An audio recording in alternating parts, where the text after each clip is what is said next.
Jadi harus adil terhadap masyarakat bawah. Jangan sampai kita itu seolah-olah hak yang sama sebagai warga negara, kalau gubernur boleh pindah tetapi buruh bangunan nggak boleh. Apalagi pakai operasi justisi. Menurut saya itu operasi yang melanggar HAM.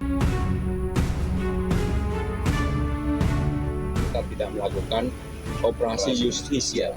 Yang kita lakukan adalah lebih kepada kemanusiaan. Siapapun yang datang ke Jakarta harus ada identitasnya. Dukcapil akan mengecek itu, administrasinya dicek.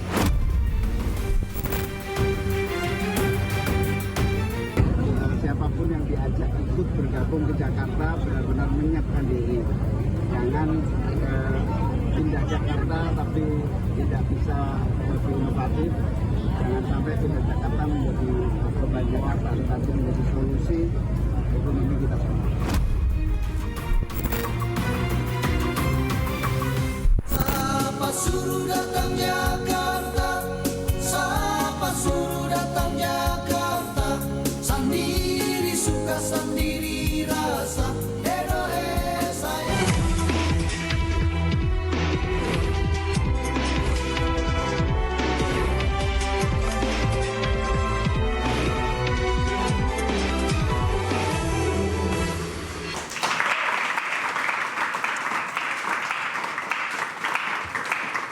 Perayaan Lebaran di kampung halaman hampir usai. Arus balik tidak hanya membawa pemudik kembali ke Jakarta, tapi juga wajah-wajah baru yang ingin mengadu nasib di ibu kota Jakarta. Masih ibu kota atau tidak? Mereka datang dengan berbagai alasan, mulai dari mengejar mimpi hingga mencapai peruntungan, dan fenomena pendatang pasca Lebaran ini terjadi setiap tahunnya.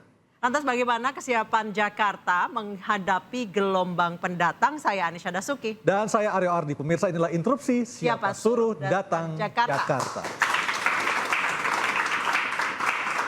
Meskipun gelombang urbanisasi tahun ini semakin berkurang, sejak 2023 juga semakin berkurang dan tahun ini diprediksi hanya 10 sampai 15 ribu.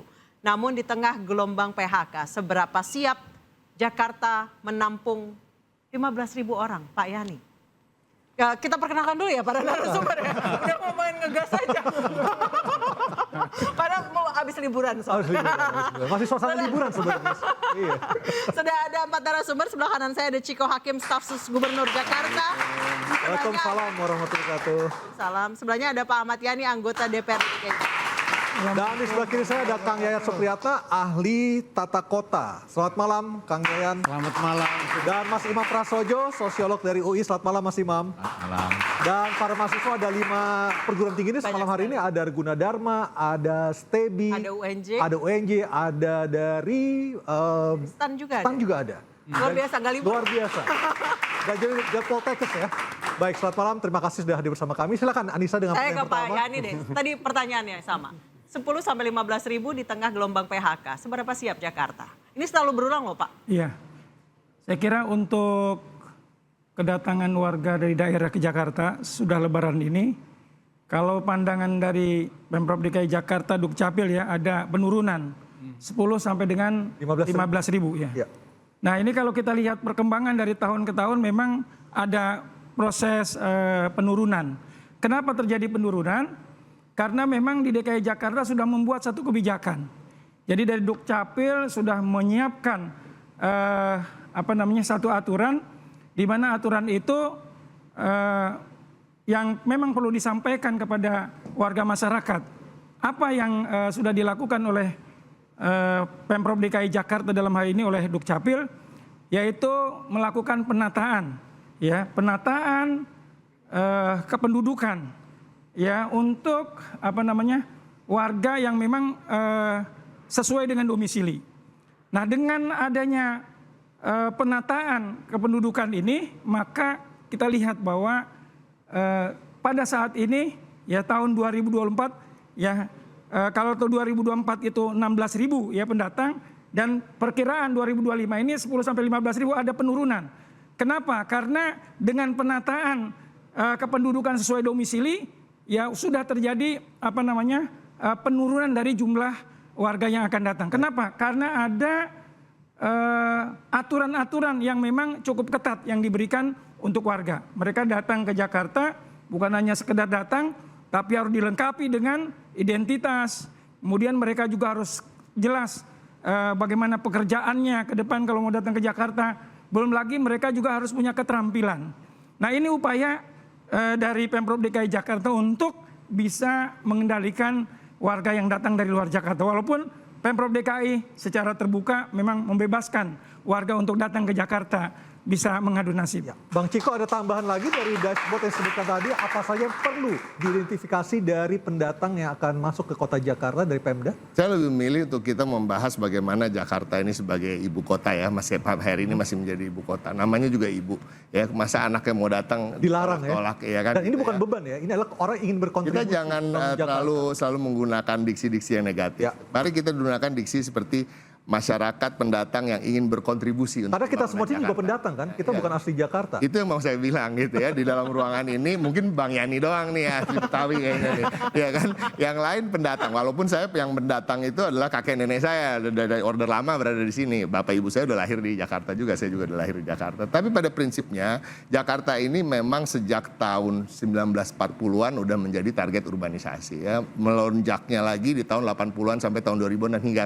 sekarang ini. Jadi bukan suatu hal yang baru, bukan suatu hal yang patut untuk dibicarakan terus-menerus gitu ya terkait dengan wah apakah habis lebaran ini akan melonjak dan lain-lain, tapi kan semuanya nanti mungkin akan lebih dijelaskan oleh Mas Imam sebagai sosiolog ya, akan menemukan equilibrium sendiri gitu ya. Artinya ada lonjakan, apakah akan ada ketersediaan lapangan kerja? Saya rasa ada kok. Kalau kita lihat di Jakarta, kita lihat kalau jalan-jalan pengembang itu membangun kok perumahan-perumahan ya kan. Pemprov sendiri juga akan membangun banyak TOD, Transit Oriented Development, artinya di bidang konstruksi, di bidang jasa juga akan banyak tersedia lapangan kerja. Jadi nggak usah takut, artinya ada yang datang, ada juga yang balik. Ada juga yang pulang mudik untuk ketika di hari tua berpikir untuk kembali ke daerahnya masing-masing. Bang Ciko, jadi tidak perlu unskilled, yang penting rajin bekerja. Enggak dong, enggak. Saya tidak bilang unskilled, harus punya keahlian tertentu yang disesuaikan dengan apa yang tersedia di Jakarta. Itu yang kita harapkan. Nah, tapi kan ini semua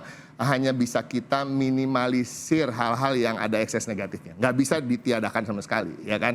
Terkait dengan pendataan misalnya. Apakah bisa 100% akurat? Ya nggak juga. Tapi kan kita harapkan dengan apa yang menjadi keseriusan dari Mas Pram dan Bang Dul di era pemerintahannya di Provinsi Jakarta ini, pendataan menjadi hal yang sangat penting. Ya, pendataan itu menjadi bahkan bagian dari visi misi itu sendiri. Bagaimana data itu tidak boleh salah, tidak boleh tidak tepat sasaran. Karena apa? Terkait datangnya warga pendatang ini kan juga terkait dengan bagaimana Jakarta ini bukan hanya banyak kesempatan atau opportunities, tapi juga banyak bansosnya. Berbeda dengan daerah-daerah lain. Itu juga jangan sampai yang baru datang dapat bansos, yang udah puluhan tahun di sini nggak dapat bansos. Betul ya Bang Eni ya? Dan syaratnya 10 tahun harus tinggal di Jakarta kan? Itu yang akan kita regulasikan ke depan. Nah, jadi semoga kita semua juga bisa menerima bahwa Jakarta memang tempatnya orang mengadu nasib. Tempatnya orang untuk memperbaiki nasibnya. Tapi juga teman-teman saudara-saudara kita yang datang harus berpikir juga 100 kali, mungkin 1, 2, 3 kali berpikir. Jangan sampai datang ke sini malah nasibnya lebih buruk daripada ketika mereka berada di daerah asal.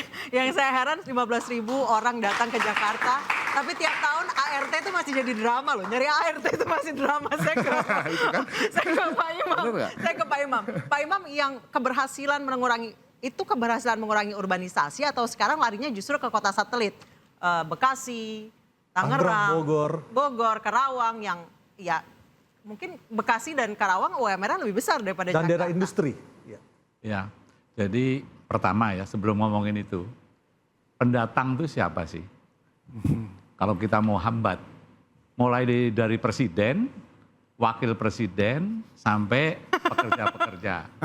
Nah, seringkali jangan salah loh. Kita punya presiden pendatang. Apa dia mau kita larang, kita persulit. Wakil presiden yang sekarang pun pendatang, gitu kan? Nah, memang ada buru-buru bangunan. Jadi kalau kita lihat dari sebabnya mereka datang, secara sederhana itu ada faktor pendorong. Kalau masyarakat pertanian, ya pekerja-pekerja buruh bangunan, tidak ada pekerjaan di sana, tentu dia akan cenderung mencari nasib di Jakarta. Tapi politisi yang kepengen naik jenjangnya juga Harus ke datang ke Jakarta. Nah, jadi Bawa keluarga juga ya. iya, supaya nggak bias gitu loh. Jadi kadang-kadang pada saat kita ngomongin pendatang itu kejem banget terhadap masyarakat yang kepaksa dia harus datang karena di kampung halamannya itu tidak tersedia lapangan pekerjaan yang layak. Nah, tapi pengangguran politisi yang datang ke sini nggak pernah dijadikan pembahasan gitu loh. Nah, jadi menurut saya supaya adil, yuk kita bicara tentang sebab utamanya, pendorongnya apa, sehingga wilayah-wilayah tertentu lebih cenderung orang-orangnya datang ke Jakarta. Ada daya tarik kota ya Mas ya? Ya? Ada daya tarik kota ya? Ada daya tarik, nah itu ada push factor yang pendorong, ada juga yang penarik Ya. gitu kan. Nah penarik tentu fasilitas pembangunan yang tidak seimbang ya, sekolah lebih bagus, universitas lebih banyak ya, kesempatan lebih banyak di tempat seperti Jakarta. Ya jelas aja orang akan tertarik ke kota-kota. Nah, pembangunan yang tidak rata, yang tidak merata itu cenderung mendorong orang untuk mencari nasib dan termasuk politisi. Kalau kita itu ingin berkarir politik secara lebih adil, lebih merata, Harus ke nggak harus Jakarta. di Jakarta gitu loh. Jadi kalau kita ngomongin tentang pembatasan, ingat bahwa gubernur DKI mayoritas orang pendatang. Saya malah nggak tahu siapa. Gitu loh. Dan saya yakin Pak Mas Pramono Anung juga, Mas Pram aslinya Kediri. ya asli Kediri dan mudiknya juga ke Kediri. Dan saya yakin beliau tidak akan mengatakan, mari kita hambat Oh, enggak. orang-orang yang datang. Itu Dia sudah- nggak akan posisi Iya, kayak itu gitu. sudah clear dari Ya. Mas Pram dan Bang Rano sudah clear. Ya, nah justru menurut saya nanti kita bahas bagaimana Jakarta yang dulu sebagai ibu kota, saya nggak tahu sekarang masih apa enggak ya. Nah, itu memfasilitasi daerah-daerah supaya dia ekonominya berkembang, kesempatan. Namanya aja ibu kalau dulu kan. Ibu itu ya memberikan Mengayomi. mengayomi, membesarkan tempat-tempat yang lain. Nah, kalau itu masalah itu betul-betul dibangun dan orang tuh juga nggak suka kok untuk pergi ke sini kalau susah payah. Ya, apalagi kalangan bawah itu ada researchnya, kalangan yang terpaksa dia harus pindah ya dengan tidak ada skill segala macam. Itu dia juga beresiko. Dia nggak suka sebetulnya mengadu nasib dengan ketidakpastian. Tapi karena di daerah asalnya betul-betul situasinya kepepet dan dia berharap ada perubahan nasib, dia datang ke sini. Baik. Jadi harus adil terhadap masyarakat bawah. Jangan sampai kita itu seolah-olah hak yang sama sebagai warga negara, kalau gubernur boleh pindah tetapi buruh bangunan nggak boleh. Apalagi pakai operasi justisi. Menurut saya itu operasi yang melanggar HAM. Operasi justisi sudah diberhentikan sejak 2018. Saya ke Kang Yayat. Kang Yayat, Jakarta tuh masih menarik nggak sih? Nah ini, tadi Mas Imam udah nyinggung ya. Kita itu ribut hanya ketika mempersoalkan yang 10.000, 15.000 karena kategori ketidakmampuan ekonomi. Padahal Jakarta ini sudah ditinggalkan oleh 300 sampai 400 ribu warganya yang move on ke tetangga sebelah. Baik, Mas, kita stop sampai di situ dulu. Nanti kita elaborasi lagi. Kita akan lihat dan juga dari Kang Yayat seperti apa. 300 sampai 400 ribu Ibu. itu move on ke kota lain atau ke negara lain. Ah, itu.